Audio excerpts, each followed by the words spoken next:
This is Jody Bruchon at Gazing Cat Productions. I was the editor for Rob Darren's Mute, a Stephen King story. Unfortunately, Stephen King holds the exclusive control over the film, so we had to take the live stream down that includes the intro movie, the film itself, and a questions and answers session afterward. All comments and live chats were lost as a result of this takedown. However, the intro movie is posted elsewhere on the Gazing Cat Productions channel. I encourage you to watch it, as it was a neat little thing I put together to introduce the film Mute. You can also find where we did commentary, where you can't see the movie, but you can kind of hear it in the background and we discuss it. And this video, which is the only thing that was missing, the Q&A session afterwards. This is the questions and answers with various people in the live chat after we showed the film Mute at its debut online on YouTube during a live stream. I hope you enjoy it. If you would like to find more material, please feel free to poke around the Gazing Cat Productions channel, which is where this is posted, and check it out. All right, everyone, that was Mute by Rob, who's on the phone with me. I have my phone just out of view, so no one knows about my secret. We're going to see if you can actually hear Rob on the phone. Hey, Rob, do a sound test. Say hello. Check. 1, 2, 3. Oh, no. Check. I wish that people checking their microphones could count to 4, don't you? 1, So, 2, 3, 4. so In the bank. it looks like your audio levels are good, so people should be able to hear you. There is one thing that you all need to know when you ask a question in the live chat. You can type it over in the little chat that's off to the side of the video. This stream is running about 20 seconds behind, so there's a delay between when I do something and when it gets to you guys, so just keep that in mind. It will take a little bit of time for me to get a first question, and so on and so forth. And you know what? It's okay if no one has any questions, but I've got Rob here on the phone. We'd love to answer some. So I'm going to sit here and look pretty while I wait on a question to come in. I'm sure someone has some kind of a question like, Rob, what's your favorite kind of donut? Or why did you call it grazing cat? And then I can say, but I didn't. I said gazing cat. You know, that kind of thing. Yeah, I don't know why, but everybody thinks it's grazing. So, that's just a load of fun. Anybody have any questions? If you have any questions, type them to me. Let's see. Let's see if we have any takers. I don't think we have any takers right now. But it does take a little while for people to hop on. I was actually thinking about playing our commentary after this, but I think that it'd be good enough for me just to post that up as a separate video now that this is going out. So I don't think that anybody has any questions to ask tonight. At least not anybody watching. And if you're watching this later, it's going to be a little difficult for you to ask questions, isn't it? But you can feel free if you want to ask anything. I can forward it to Rob for you or whatever. Obviously, Gazing Cat Productions. You can email at meow@gazingcat.com. And if you have any questions for Rob, feel free to send them on. I should also note while we're doing this that this was only possible because Stephen King agreed to it. So we want to thank Stephen King for giving us permission to premiere this online. This whole pandemic thing has kind of ruined the film festival circuit, you know, what with the fact that nobody's allowed to be near anybody. So, because of that, oh God, the questions are coming in now. They're just coming right on in. Some questions? Someone asked if Stephen King saw this film, and as far as we know, he did. We gave him the DVD. He also asked us to premiere it in at a point where he would be able to watch it too if he wanted to. He may be watching right now, for all we know. Hey, Donna has a question, but she hasn't typed it yet. And Melissa loved it. And Carol Kubiak says, great job, Rob. How long did it take you to make this film? So, go for it. It was 4 months of pre-production, 3 days of production, and about 9 months of editing, I would say. So how many is that? That's I'll would say a 16 good months. little over a year. Yeah, yeah, year and a third, roughly. Yeah. Okay. Donna wants to know what made you choose mute. I suppose that's instead of all the other options, because Stephen King has several dollar baby format films that you can do. What made you pick mute over the others? I picked mute because, well, first of all, doing the production of it was, to me, half of it was in a confession booth, so I knew I had to get a studio for that. And then I got to do the other half, like, out in location. But I liked the story. I was intrigued by the story with the characters. The characters is what intrigued me. Of course, the story intrigued me as well. I would say the characterization, how the characters changed throughout the film, throughout the story, is what made me go to that story. All right. So the characters were the main force driving your choice. Mm-hmm. I like the story too. I like how it went back and forth. I was into that. Weave the characters into it, like the flashback format. John Ward says, Yep. "Hey Rob, smiley face." Yep. So John Ward says hi, and let's see. Oh yeah, Donna also said nice tribute to Ted V. Michaels. Oh, absolutely. Ted V. Michaels was like my mentor / friend. And of course, Donna knows who Ted Michaels was. Yeah, because you worked with him on your first film, right? Yeah, well, I worked. He had made a franchise called Astro Zombies, and I did Astro Zombies 3. Yeah, that's right. Okay. But he started making movies in like the 60s, and he was the one that he did. He's done a lot of stuff. He's done like 60 years, probably 120 credits. But I was an AD on his film Astro Zombies 3, and that's where, Donna and I were in acting class, but we worked on that film together, and that's how it kind of evolved. But Ted was like a great mentor. Just been in the business so long, and he had a good inside view of it, and I don't know, he was a mentor. He was a good mentor. All right. Another question. He was great with lighting too. The lighting was phenomenal.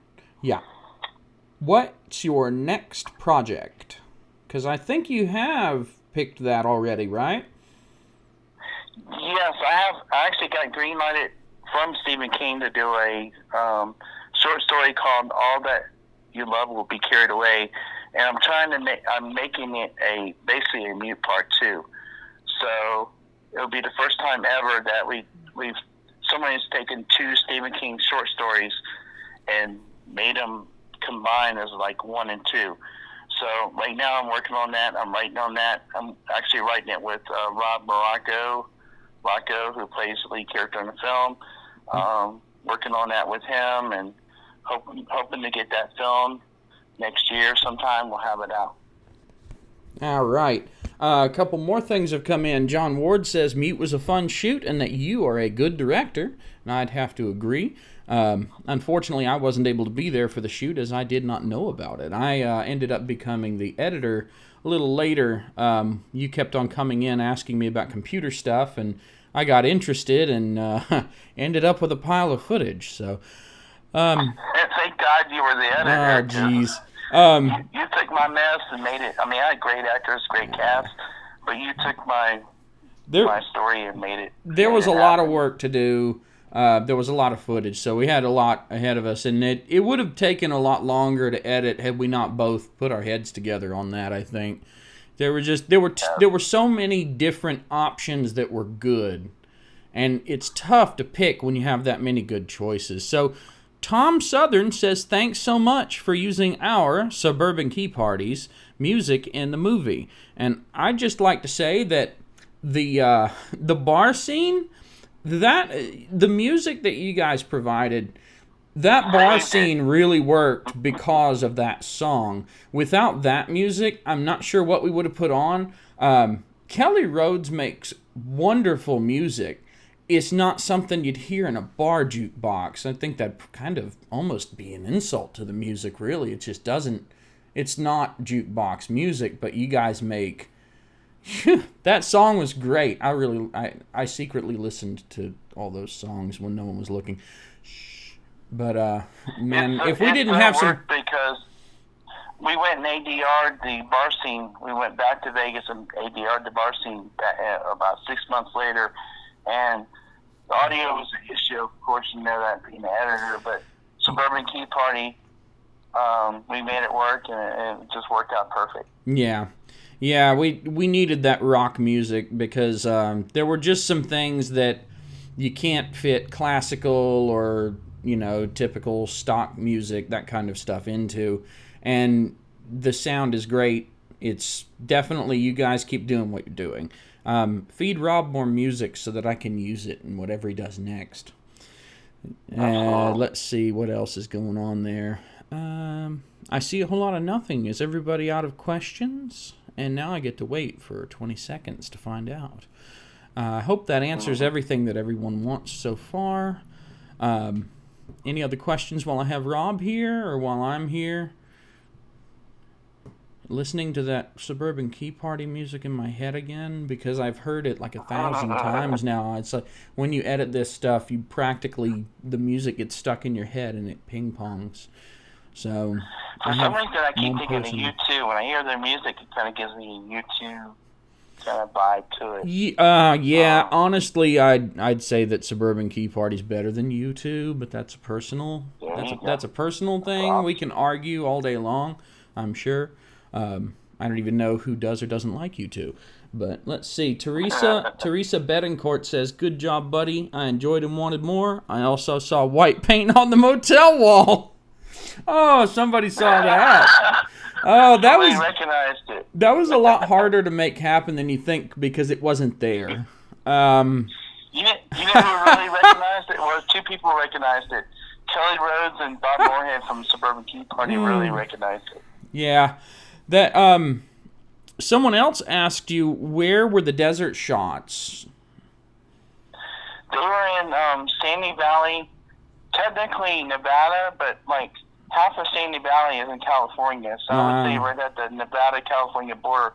Beautiful. I love it out there. I could probably live there. It's just in the middle of the mountains and the valley, and it was a perfect place to film that desert scene. Yeah, you know, while I'm on here, I have a question to ask. That one of the really quirky bits about the movie was when he walked into that abandoned trailer to go to the bathroom. So, how much of that is going on out there? It's kind of strange. It's a valley, and there's a lot of abandoned houses, like on the side of the road. And there was this like little township on the side, and they had a lot of abandoned houses. It's funny because we used that abandoned house because we didn't want the guy to like piss next to a cactus. We had to have the hitchhiker disappear and make it work. And there was an abandoned like house trailer, and when we were filming that, towards the end of that session, that film shoot, people started coming out of the houses and start looking at us, like pointing at us, like who are these people? So it was kind of one of those guerrilla type filming things. Yeah. We said, okay, time to go, and we made it work. Yeah, you literally just needed somewhere to zip in and out so that he could, unzip out. I mean, anyway. I tried to find a rest area type place, like a real rest area, but there was no rest. It was a cactus or an abandoned place, basically. Yeah. And, so there wasn't anywhere to do it. Like, where are you going to stop in the middle of the desert? And pee where nobody can see you so that the story can progress. Like, what are you going to do? Put a big wall up in the middle of the desert for no apparent reason? It just wouldn't work. Exactly, and like you said, it kind of fit the character too, because the character had a little kind of quirky trait to him, to where it was like you could see him pulling off the side of nowhere and going into a abandoned house and doing his thing, and kind of work with the character. Yeah. John Ward has observed something nice. lots of Stephen King Easter eggs in the film. Now, I think that you should probably respond to that by laying them all out, because you went a little crazy with the Easter eggs in this one. It's amazing how much you managed to shovel in there, and in fact, I know one of them that people may be interested in is if you go back and watch when the priest checks his watch near the beginning. That was not shot anywhere remotely close to the time or place that all the rest of it was. Rob is covered in a black sheet sitting on the edge of my bed in my bedroom. Coincidentally, it's actually this room, where I'm sitting now. It doesn't have a bed in it anymore. I made it into a studio. But he's actually sitting on the edge of the bed, and we had to do all this stuff to get it to where he could reveal the watch. And if you look at the watch, there's an Easter egg. But yeah, we had to do that later because there was just nothing we could put that really fit. You can see the priest do this, like he's checking something. Yeah. And he's supposed to be checking a watch, but I don't think we had any watch footage while you were there, right?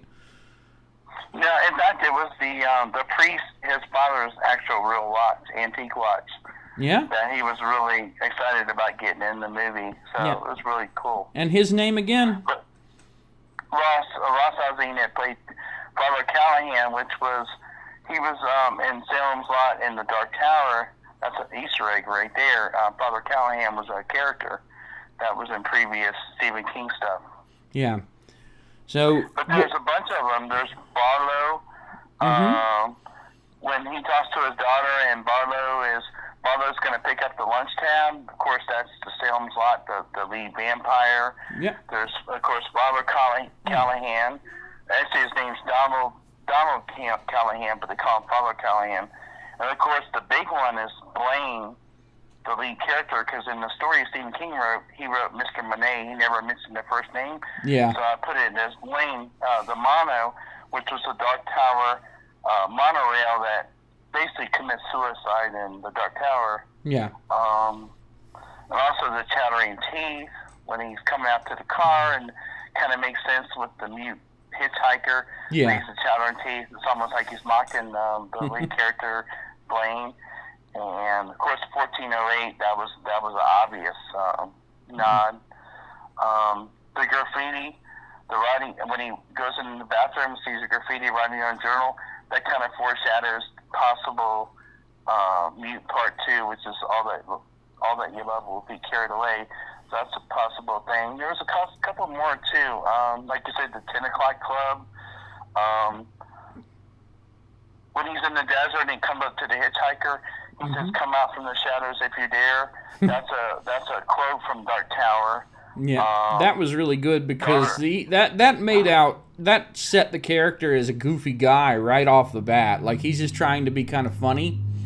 Yeah, we all know it was an Easter egg, but yeah, I really actually enjoyed throwing that in there because it's just, he needs to be a little silly, and it made it work pretty well. And another thing too is like how everything in Stephen King's movies is in Maine. State of Maine. I did get Maine in there. His daughter Kelsey is in college in Maine, so I kind of threw that in there.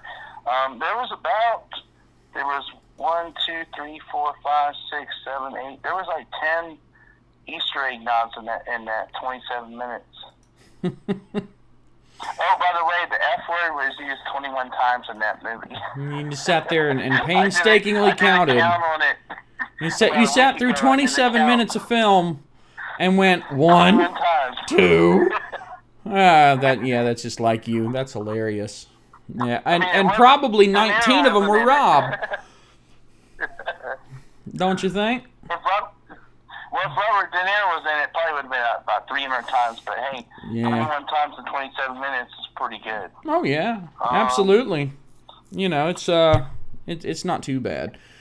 But with you being the editor, dude, you made it happen. I had a great cast and crew, but when it all came down to it, I mean, I had a bunch of footage and stuff, and you put it together and made it happen. Well, I really appreciate that you gave me the chance to do that, and that you enjoyed what I put together for you.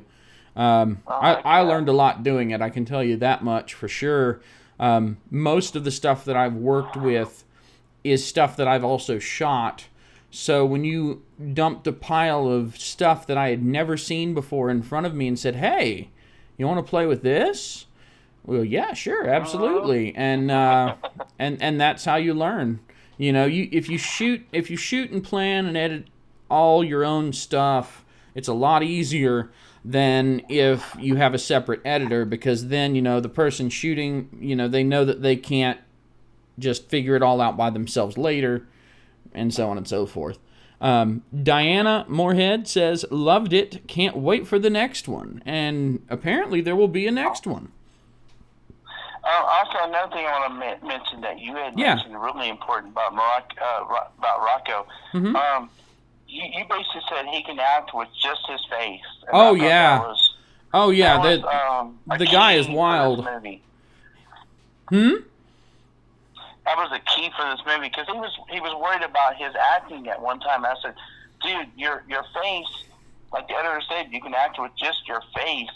And when you came in at the beginning, it sounded like it was scripted, but you were in a confession booth you had it all planned out what you were going to say. Yeah. So it all worked out, you know, and like you said, you can act with just his face. Yep. That was pretty big. I mean, it meant a lot to him hearing that. The way that Rob acts in general, it's funny that it actually worked very well for this. The bit where he goes, he starts his confession and he says it's been a long time, but he doesn't say it right. That was actually a mistake. That was not supposed to be in the movie. That was him screwing up, catching himself, and stopping to redo it. But exactly. whenever we were that this morning too. Whenever we were editing, and he's supposed to be going in there, and he's not supposed to be confident and happy and comfy. He's supposed to be upset, you know, uncertain, just doesn't know what to do, and he's going there because he feels bad and he doesn't really know, like, he's unsure about everything, and it's really uncomfortable for him, and he's looking for someone to basically tell him, oh no, you're fine, you didn't really do anything wrong, you can just move on with your life, and so he can walk away from it. But he's supposed to be upset. And I was having a little trouble because Rob is not, I mean, he's more funny than upset. Although he does make enough faces that you can pull an upset out of it. And he made some great faces that he just held. One of the things that when I was doing it, I saw that error again while I was going back through the footage going, okay, what can we do here to kind of tighten this beginning up? And he did that thing where he said, it's been a long time, and just stops and looks upset with himself. And when I saw that, it was like, that is exactly what we need in this spot of the movie. He has got to be so internally distraught that he gets mixed up and can't complete a sentence. It's perfect.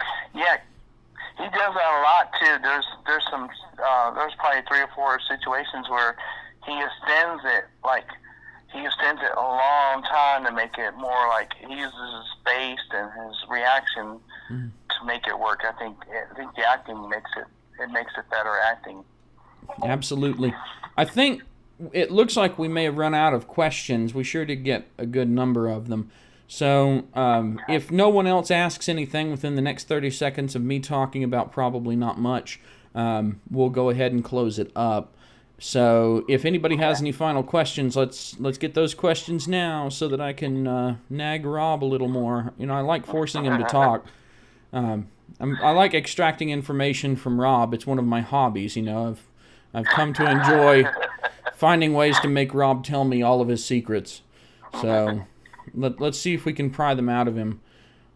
Well, let's see. Anybody? I know there's a 20-second delay, but I know it's been more than 20 seconds. What else do you want to know about Mute? Or Rob? Or me? I mean, you can ask me questions. You can ask me questions all day long. If it's not clear already, I have no problem talking a bit more than is healthy. So, feel free. Anybody, anything, anyone? If I don't catch any questions, what's that? Thanks for the film, says Muscle Relaxer. I wonder if Muscle Relaxer is someone we know and they're just under a YouTube account that has a name that's not their name. Muscle Relaxer is actually Mark Gordon that plays Jesse the bartender. Oh, okay. He actually has his own business. It's called, he's a medical masseuse. Okay. And his actual business is called something like Muscle Relaxer, Come See Me. So it's like basically I got you. Okay. Well, that's that mystery solved. Tagline. Okay. Yeah. That's good to know.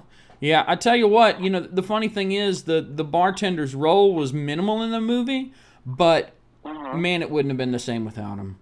Just that bar scene, there was a lot. Actually, the funny thing about that bar scene, we had to cut a lot of the bar scene footage because you had a lot of really good dialogue in there, and it honestly, we had enough dialogue for the bar scene to make it go on for 6 or 7 minutes, but the problem we cut that down to like 4 minutes. Well, yeah, the problem I think is less than that. The whole problem with the bar scene was that there was so much of it that I had to rebalance the film. So I had to go back and I had to trim that bar scene down pretty much to just what do we need to move the story along and nothing else.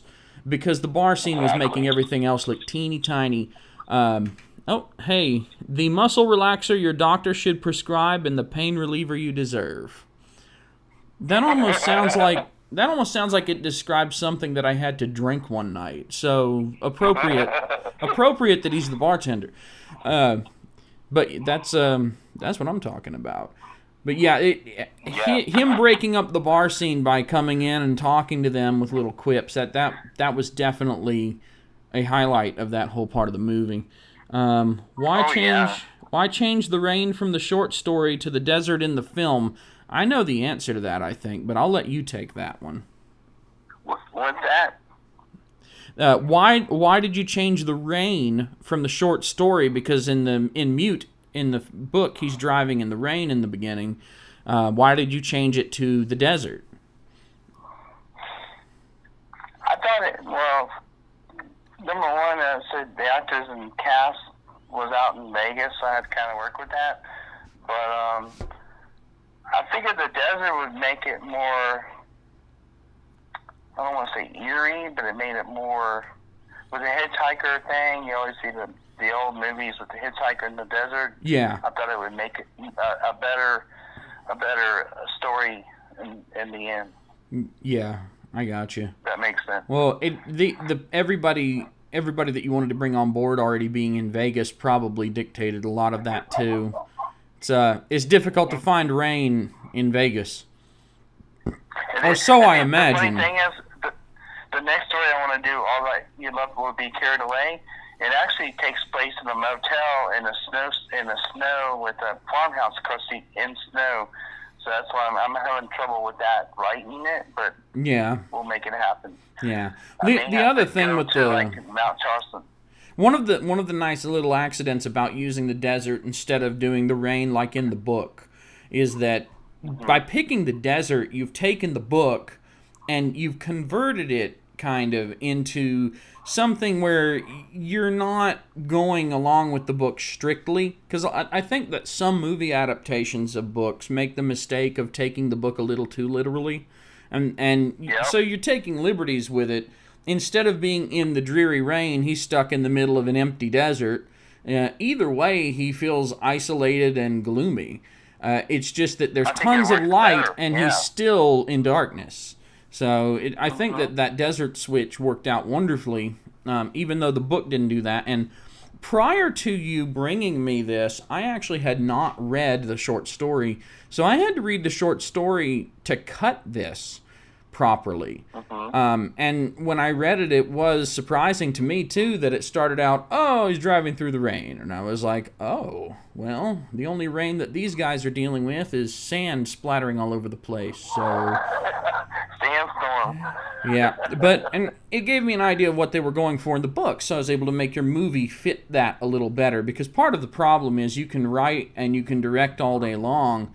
The editor still has to be able to be on board with the where it generally is trying to go.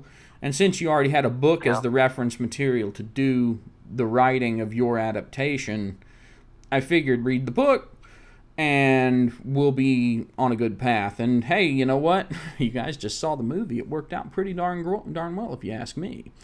So I think you were brilliant. The way you took the confession scene in the desert back and forth. I thought that was brilliant. Yeah, we actually had to add more cuts. Rob didn't have as many cuts in there as I wanted. I ended up chopping up the confession more than the script originally provided for so that the movie would flow better. There were some really long confession bits, and you can kind of tell that some of those probably were put together and then cut. But, you know, I had to break it up a little bit, and I think it worked out better when I did. So it was brilliant, I think. Well, I appreciate that. I think we've exhausted our questioners again. Okay. So I'm gonna probably call it a night. As with the last time, one last chance. If anybody has a question, I will pull up my timer on the computer, and I will give it a few more seconds at 9:28 p.m. on my clock. If I don't see any questions, we'll go ahead and wrap it up and call it an evening. And you can enjoy all the frostbite where you are. And too cold up here, man. It's like I know. Supposed to get down at like 9 degrees or something. Oh no, yeah, you can keep that. I'm gonna stay down here in balmy, muddy mud. It's basically just mud outside at this point. To do that intro movie. Oh, by the way, while I'm waiting to see if anybody else has any questions, the intro movie that I made, I don't know if all of you caught that. I think that some of you hadn't joined the stream yet. If you did not catch the intro movie that I made, go back and watch this stream again. You can actually rewind the stream. There's a DVR function. You can go down to the bottom bar after this and scroll back to the beginning. The intro movie that played into the start of Mute, you know, where the church windows are, I started filming that today around 5 o'clock. So that intro movie, that 1 minute 47 second intro that I made, I put that whole thing together from scratch with no real planning other than just thinking about it over the past day or two. I did that in 3 hours tops. Wow, that's crazy. Yeah. Well, I had to ride my bike half a mile down a gravel road to this spot outside that I know that's really nice for that kind of thing. And originally, Rob was supposed to be here, but the weather ruined that. I was going to have Rob come with me, and we were going to film out there together, and he was going to be the other character. Since he wasn't here, I had to play both characters and splice it together in editing. So if you missed the intro, if you missed the intro movie, go watch it. It's a silly little thing. There's no dialogue whatsoever. But, you know, it was just a fun way, since this is the premiere of the movie online. It was a fun way to introduce it, and I had been thinking about it for a while, and it got down to the wire, and I really was thinking that maybe I shouldn't bother because it was so close. But I'm glad that I did, because I think it's kind of funny. I think you liked it too. It was a nice surprise. It was a great surprise too. Yeah. On my end, it was. I'm probably going to publish that video to my personal channel, which is my name, Jody Bruchon, Bruchon. I'll actually go ahead and type it into the chat. So that if anybody wants to just punch that into YouTube search, you can find my YouTube channel for me instead of my production business. And I'll probably post just the intro movie there and just leave it at that. Because I want to watch it again. I do want to watch it again, too. Oh, yeah. Well, you can rewind the stream. Well, I say rewind, but, you know, no one uses VHS anymore. But yeah, you can run the stream back over whenever you get done. You can just pull the little red bar at the bottom, the seek bar on the YouTube video you're watching now, all the way back to the beginning. And if you hit the right arrow on your keyboard or whatever a few times, you can skip the splash screen at the beginning where I wait for people to start the stream. So your muscle relaxer friend says the film definitely flowed nicely. Thank you for the edit. I really appreciate that. And Awesome. Tom Southern said, congrats, guys. Look forward to the next one. That you can, because I have told Rob that I want to be more involved on the next one, so I can be there and be like, that's not going to work in editing. That's not going to work in editing. I want you to be there for the filming. Actually, I wouldn't mind you filming it, but I definitely want you to be there because I think next one's even going to be better. Yeah. Cast me in some minor role as a bad guy, you know? Yeah. I wouldn't mind a cameo. That would be kind of fun. I tried to figure out some cute way to insert myself into this one, but there really wasn't. Just, yeah. The beginning, yeah. So, I do believe we're out of questions tonight, and I think this is a good place to stop. Please do, if you didn't see the intro movie, run back, watch that intro movie. It was fun, and I think it's a great addition. It's too bad that we can't make that officially part of the movie. That would be pretty fun. Put it in the beginning for the YouTube. Well, I mean, it's on the stream, and I could re-upload it. But another thing, while I'm thinking about it, before I close out, that footage at the end of the movie, of the driving, that's actually my Sony action camera attached to the back of the car that I had about a year or so ago.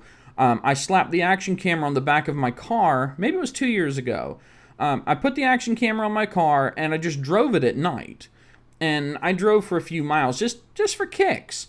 And I never really planned on doing anything with it in particular. I just like filming some stock footage for myself, just neat little stuff. I like to experiment. And when it came up that we needed to do the credit sequence, I was like, well, what are we going to put there? Because we had that song, You Gotta Move, the Kelly Rhodes song, but we didn't have anything to put behind it, and I didn't want to make it just black, just credits for the song and nothing else. So I was thinking about it, and I was fishing through what I had, and I realized that driving footage works really well with it, especially since it starts off on that big empty 4-lane road, and it goes into town, and it turns at that exact right moment. Just the perfect timing for the ending of the song, which shocked me a little. Fades out. It like turns the green and fades out.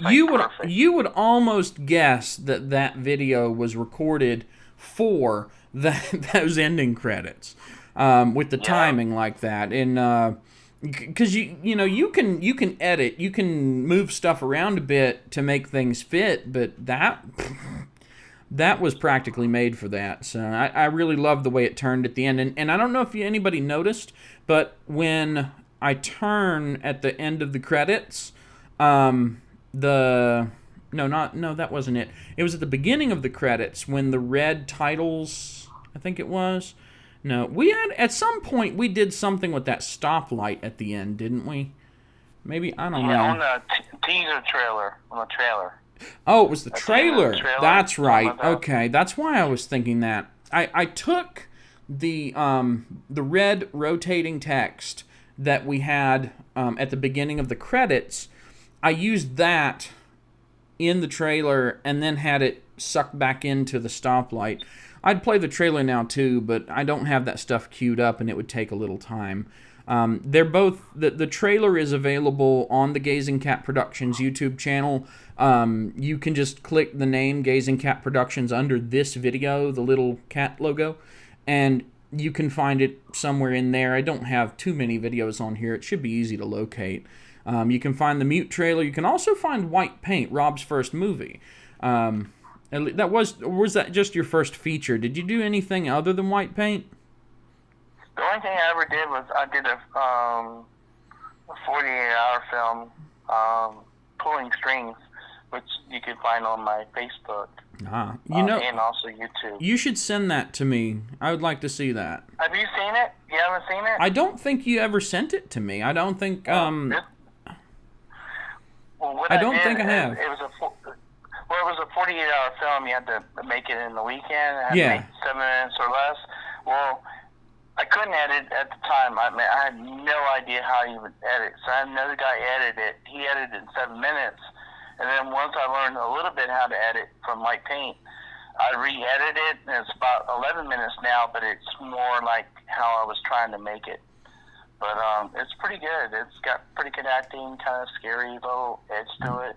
Send that to me. I would like to see that. And it probably wouldn't be the worst idea to share that with your friends, But at least send it to me. I'd like to see it. And I think we're out of questions, and I think that no one wants to hear any more about me.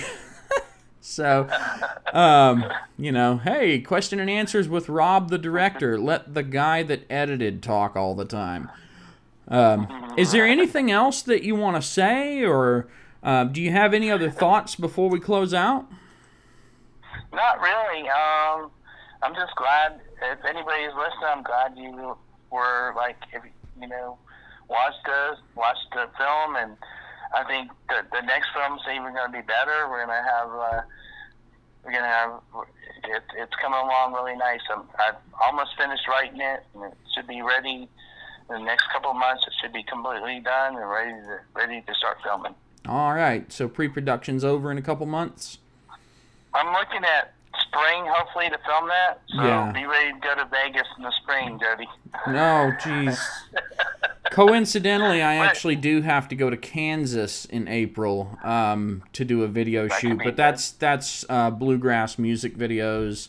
That's not any kind of film work. That's just I do some occasional music videos for people. So there's a rather big shoot that we're gonna do, but we have to drive out there because we have too much equipment to fly with. So it's gonna be 4 days of traveling and 1 day of shooting, I think. April? Yeah, sometime in April. I don't remember when. I don't have it on the calendar, I don't have the calendar in front of me. But that's going to happen in a couple months. And hopefully it doesn't conflict with taking care of your movie. It won't. We'll make it work. I'm looking at trying to get out there in May or June, like the last movie. That's what I'm shooting for. I'm writing it now. And then Rocco is supposed to help me try to finish writing it and try to get it together and get it going. And hopefully we'll be out in Vegas, man. Because I know you love shooting pictures, and I think you'll love Vegas. Oh yeah, taking pictures. Oh, I do. So I think that's a good place to stop it. And I'm sure everybody's done hearing my voice. I personally can't stand hearing my own voice. I really appreciate you coming in by phone, even though you couldn't be here in person. I'm sure everybody else does too. Thanks to everyone who's able to hear me, who helped with the movie. Thanks to everyone who watched it with us. Just in general, thank all of you, anyone who's hearing this, because in some way, even if you just watched it, you've contributed to this movie being what it is. So all of you have a wonderful evening or morning or whatever. I don't know. There might be some people in Australia that are upside down watching us. I have no idea. But whatever time of day it is in the world, have a good day or night. This has been Rob and I talking about Mute, and I can't end videos well. It doesn't matter what I do. I never end videos well. So I'm going to hit this stop button, and I wish all of you the best. Thanks for watching. And I'll give you a call tomorrow or something. How's that? Okay. Have a good night. Take care. All right, Teddy. Thanks, bud. All right. Bye-bye. Take care. Bye-bye.